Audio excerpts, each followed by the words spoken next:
Bienvenue sur la scène agro, un balado produit par Agro-Québec Média et présenté par FAC, pour les acteurs de l'industrie et les mordus d'agroalimentaire. Nous partageons l'actualité, des entrevues exclusives, des dossiers, portraits d'entreprises et plusieurs sujets liés à ce secteur représentant un véritable moteur pour l'économie du Québec. Bonne écoute. Ici Lionel Levac. Le concours Caseus 2022 est sauvé. L'ITAQ, l'Institut de technologie agroalimentaire du Québec, relance le concours interrompu depuis 2 ans en raison de la pandémie du virus COVID-19. Les entreprises fromagères de toute taille ont jusqu'au 29 avril pour inscrire leurs produits. Pour cette édition 2022, lancée en urgence, l'ITAQ a fait appel à l'un des fondateurs des prix Caseus comme président du jury, soit Patrick Tirard-Collet. Je me suis entretenu avec lui. Voici mon reportage. Patrick Tirard-Collet était en 1998 l'un des initiateurs du concours Caseus des fromages du Québec. Déjà à ce moment, l'ITA chapeautait le concours qui a soutenu pendant 2 bonnes décennies le développement de la fromagerie québécoise. Puis est arrivée la pandémie de COVID-19. Les éditions 2020 et 2021 ont été annulées, tout simplement. Mais en 2022, la direction de l'ITAQ, qui était autrefois l'ITA, a appelé en renfort Patrick Tirard-Collet, à la retraite depuis quelques années, pour relancer les Caseus. L'organisation du concours doit maintenant se faire en accéléré. J'ai joint Patrick Tirard-Collet. Monsieur Tirard-Collet, bonjour. Bonjour, Monsieur Levac. Monsieur Tirard-Collet, vous êtes l'un des pères du concours des fromages fins du Québec, ce qu'on appelle le concours Caseus. Je ne me trompe pas, là. En 1998, ça fait maintenant quelques années, donc on avait été un petit groupe avec, entre autres, les organisateurs du festival des fromages fins de Warwick à partir du concours sélection Caseus. Donc, ça fait maintenant 24 ans. Et qu'est-ce que vous visiez à ce moment-là en créant ce concours? On était dans une période vraiment exceptionnelle. En fait, les fromageries artisanales se développaient. On était dans une période où, alors qu'on avait connu une concentration des fromageries, on était dans une période vraiment très spéciale. Les fromagers développaient de nouveaux fromages un peu de partout au Québec. On commençait à transformer du lait de chèvre, du lait de brebis. Donc, c'était vraiment fantastique pour le milieu fromager. Et c'est un petit peu dans ce contexte-là qu'on s'était dit, bien, il faut stimuler cet engouement pour le fromage. En fait, un engouement qui était tant au niveau du public qui découvrait de nouvelles saveurs qu'au niveau des fromagers artisanaux essentiellement, qui étaient en train d'expérimenter de nouvelles techniques et un nouveau savoir-faire. On parle bien sûr de fromages artisanaux, de fromages de petites entreprises, mais le concours s'est rapidement ouvert à l'ensemble de la fromagerie québécoise. Oui, dès le début, en fait, c'était un concours qui était inclusif. Donc, vraiment, on faisait de la place, on a fait de la place pour tous les fromages, que ce soit le fromage en grains, que ce soit des fromages longuement affinés. Et en fait, il faut reconnaître que tous ont leur place. Ils n'ont pas nécessairement tous leur même utilisation, mais tous doivent avoir leur place et on doit reconnaître le travail aussi bien de ceux qui font des fromages, je dirais, moins affinés que des fromages qui sont peut-être un petit peu plus élaborés dans leur technologie. Vous avez vu au cours des années de quelle façon le concours stimulait le milieu. Vous avez senti les effets du concours sur le milieu fromager?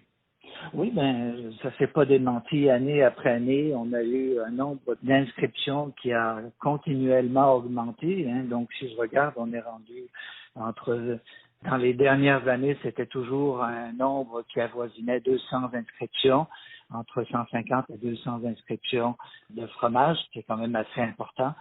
Surtout qu'il y a quand même des restrictions. Une fromagerie ne peut pas inscrire plus de 3 fromages par classe d'inscription.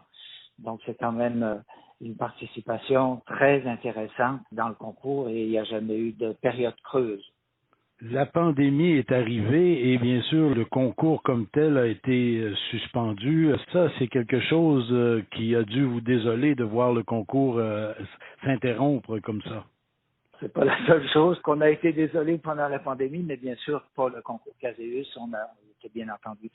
Il n'est pas possible d'organiser un concours pendant les 2 années de confinement. Donc, on est bien content cette année de pouvoir le relancer, de pouvoir à nouveau réinviter les fromages à participer à cet événement. C'est sûr que par contre, on est un petit peu plus serré dans le temps. Donc, on a un échéancier qui est un petit peu comprimé. On va arriver pareil, je pense, à tenir le concours dans les règles de l'art. Donc, vous étiez un des créateurs du concours au départ, là, en 1998, et maintenant, vous êtes président du jury, et au moment où on relance, on fait renaître le concours Caseus.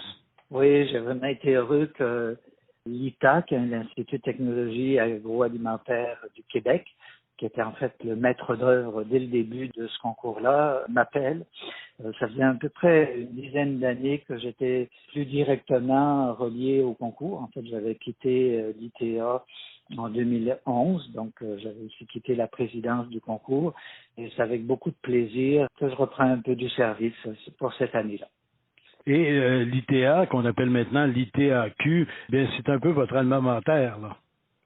Ah oui. J'étais 25 ans enseignant. Pendant 25 ans, j'ai enseigné la technologie fromagère, la technologie laitière aussi à l'ITAC.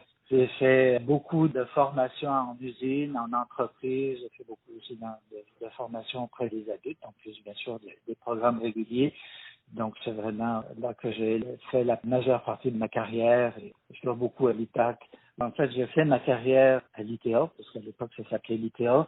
Et puis, il m'a donné beaucoup d'opportunités, de travailler avec les fromagers. J'ai pas uniquement fait de l'enseignement, j'ai eu la chance de pouvoir aussi participer à l'essor du milieu et c'était un milieu vraiment très stimulant à ce niveau-là. Donc, je dois beaucoup à l'ITAC, je dois beaucoup à l'ITA pour ce que j'ai pu apporter finalement au secteur fromager. Et de notre côté, je pense aussi que j'ai fait progresser l'enseignement et le développement des fromages au Québec. Et je pense qu'à ma mesure, j'ai fait progresser le secteur fromager au Québec.